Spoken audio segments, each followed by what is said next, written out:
अस्सलाम वालेकुम जी बच्चों। हमारा आज का जो टॉपिक है ये एक बहुत इम्पॉर्टेंट लॉन्ग क्वेश्चन है और इस टॉपिक में से एंड वाले पैराग्राफ में से एक एमसीक्यू भी आ जाता है। टॉपिक का नाम है बेटे electric flux through a surface enclosing a charge. Enclosing इसका मतलब होता है कि हमारे पास कोई एक क्लोज सरफेस है जो चारों तरफ से बंद है और उसके अंदर की तरफ एक चार्ज पड़ा हुआ है। उसके अंदर की तरफ एक चार्ज पड़ा हुआ है, उस सरफेस ने अपने अंदर जो है वो चार्ज को क्लोज़ किया हुआ है। इनक्लोजिंग का मतलब ये है। अच्छा जी बच्चों, ये जो टॉपिक है हमारी बुक में, ये टॉपिक इस तरह से स्टार्ट होता है। सबसे पहले हम लोग कंसिडर करते हैं जी हमारे पास कोई एक क्लोज सरफेस है और ये जो क्लोज सरफेस है, लेट्स सपोज हम लोग कहते हैं कि it is in the form of sphere of radius R.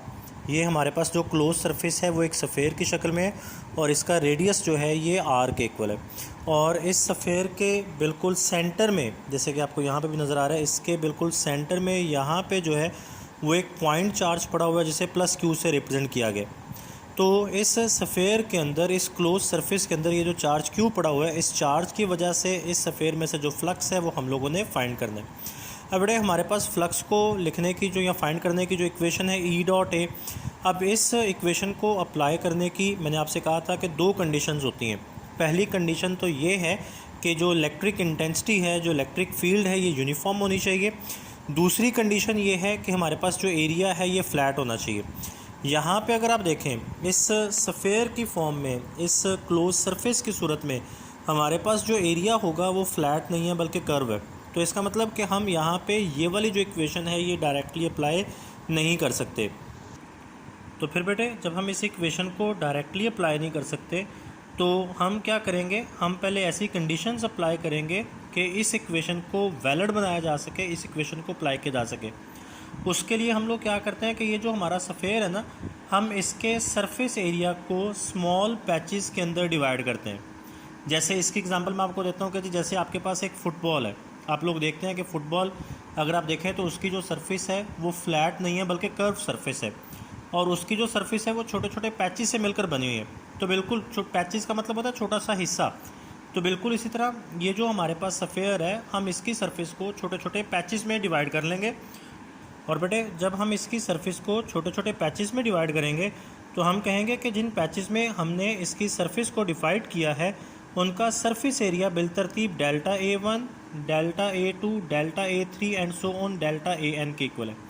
ये यहाँ पे ना आपको एक पैच शो किया गया है। इसी तरह के हम पूरी इसकी सरफेस को छोटे छोटे पैचेस में, छोटे छोटे हिस्सों में डिवाइड कर लेंगे।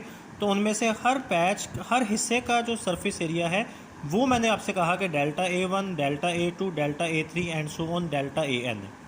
अब ये बेटे जो हमने इनके पैचेस बनाए हैं ये हमारे पास उनके सरफेस एरियाज़ हैं। अगर मैं इन पैचेस के ऊपर नॉर्मल ड्रॉ कर लूँ, जैसे ये मैंने ड्रॉ किया हुआ है, तो हमें पता है कि नॉर्मल को ड्रॉ करने से हम इस पैच को, इस सरफेस एरिया को वेक्टर एरिया में कन्वर्ट कर लेंगे। तो नॉर्मल ड्रॉ जब कर लेंगे तो इन्हीं पैचेस के हमारे पास जो वेक्टर एरियाज़ बन जाएंगे वो बिलतरतीब delta A1, delta A2, delta A3 and so on delta AN। और यहाँ पे आप देख सकते हैं कि इन तमाम डेल्टा एज के ऊपर मैंने वेक्टर के साइन डाले हुए हैं। अब मैं कहता हूँ जी ये चार्ज पड़ा हुआ है बिल्कुल सेंटर में। इन तमाम पैचेस तक बिलतरतीब जो इलेक्ट्रिक इंटेंसिटी आ रही है वो बिलतरतीब E1, E2, E3 and so on EN है। यहाँ पे फिर ये चीज़ नोट कर लें कि E1, E2, E3 और EN इन तमाम के ऊपर वेक्टर के साइंस मैंने डाले हुए हैं। अच्छा जी, इसके बाद मैं क्या करूँगा बेटे, मैं यहाँ पे एक कंडीशन अप्लाई करता हूँ। मैं कहता हूँ कि जी मैंने ये जो n है, ये वाला जो n है, मतलब मैंने इस सफ़ेयर की टोटल सरफेस को टोटल जितने पैचेस में, जितने हिस्सों में डिवाइड किया है उन हिस्सों की तादाद बहुत ज़्यादा है, उन पैचेस की तादाद बहुत ज़्यादा है। तो मैं इन पैचेस की, इन हिस्सों की तादाद इतनी ज़्यादा रखता हूँ कि हर एक पैच जो है ये अप्रॉक्सीमेटली फ्लैट कंसिडर किया जा सकता है। इसमें एक चीज़ ध्यान में रखिएगा बेटे, जब आपके पास कोई बहुत बड़ी चीज़ होती है ना, जैसे फुटबॉल ही आप ले लें, आप उसके छोटे छोटे हिस्से बनाते जाएं, तो आप उसके इतने छोटे छोटे हिस्से बना दें कि हर हिस्सा जो है उसमें कर्व ख़त्म हो जाएगा, वो तकरीबन फ्लैट आपको नज़र आएगा। तो यहाँ पे भी हमने ये जो सफ़ेयर है इसको इतने ज़्यादा पैचेस में इसके सरफेस एरिया को डिवाइड कर लिया कि हर पैच हमारे पास फ्लैट कंसिडर होगा। अब हर फ्लैट जब हर पैच जो है ये जब हमारे पास फ्लैट हो जाएगा तो हम इसके ऊपर क्या कर सकते हैं, ये वाली इक्वेशन अप्लाई कर सकते हैं। अब ये यहाँ पे एक जो मैंने पैच बनाया हुआ है जी, इसके लिए जब हम इलेक्ट्रिक फ्लक्स लिखेंगे तो मैं यहाँ पे लिखूँगा जी flux through patch delta A1, इसको मैं नाम दे दूँगा फाई E1 का, और फ्लक्स का फॉर्मूला है E1 डॉट डेल्टा A1। इसको लिखा जा सकता है E1 delta A1 cause of 0 degree. यहाँ पे नोट करें जी, चूँकि पॉजिटिव चार्ज पड़ा हुआ है तो इलेक्ट्रिक फील्ड, इलेक्ट्रिक इंटेंसिटी जो होगी वो आउटवर्ड होगी। अब जिस डायरेक्शन में इलेक्ट्रिक फील्ड या इलेक्ट्रिक इंटेंसिटी जा रही है, जो मेरे पास वेक्टर एरिया या नॉर्मल है वो भी उसी डायरेक्शन में जा रहा है। तो इसका मतलब कि इन दोनों के दरमियान यहाँ पे जो एंगल होगा वो 0 डिग्री होगा। तो जब इन दोनों के दरमियान एंगल 0 डिग्री है तो यहाँ पे मैंने लिख दिया कॉज ऑफ 0 डिग्री, ये कॉज ऑफ 0 डिग्री 1 हो जाएगा, तो E1 डेल्टा A1। बट यही सेम लॉजिक जो है ये तमाम पैचेस के ऊपर अप्लाई होगी, यानी तमाम पैचेस के जो नॉर्मल और इलेक्ट्रिक इंटेंसिटी होगी वो सेम डायरेक्शन में होगी। तो इस तरह फिर हम यहाँ पे लिख सकते हैं जी flux through patch delta A2, ये मेरे पास आ जाएगा phi E2 delta A2, flux through patch delta A3 phi E3 के इक्वल होगा, E3 delta A3 and so on, flux through patch delta AN, ये phi EN is equal to EN delta AN के equal होगा। अब बेटे ये जो close surface है हमने इसको छोटे छोटे हिस्सों में डिवाइड करके इसके हर हिस्से में से इंडिविजुअली जो इलेक्ट्रिक फ्लक्स है वो फाइंड कर लिया। अब टोटल फ्लक्स फाइंड करने के लिए इसके हर हिस्से के फ्लक्स को हम आपस में ऐड कर लेंगे। तो ये मैंने लिखा हुआ है जी, total flux through close surface और sphere is equal to phi E, ये इक्वल होगा phi E1 plus phi E2 plus phi E3 plus and so on plus phi EN के। यानी जितने भी आपने यहाँ पे पैचेस बनाए हैं और फिर आपने बारी बारी तमाम पैचेस में से फ्लक्स फाइंड किया, तो इस सफ़ेयर में से जो टोटल फ्लक्स होगा वो उन तमाम पैचेस के फ्लक्स के सम के इक्वल होगा।